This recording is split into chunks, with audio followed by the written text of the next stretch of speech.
Transferring money from Gcash to Palawan is very easy to do.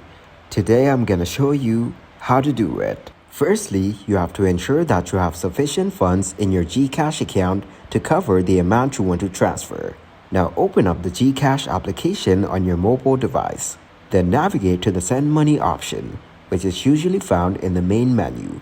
After that, select the Express Send option, and then choose Palawan Express Para Padala from the list of available options.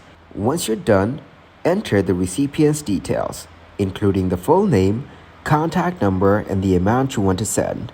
After that, review the details to make sure they're accurate, and then confirm the transaction. Then, you have to wait for a confirmation message from Gcash regarding the successful transaction. Now provide the transaction reference number or details to the recipient. So this is how you can transfer money from Gcash to Palawan Pay.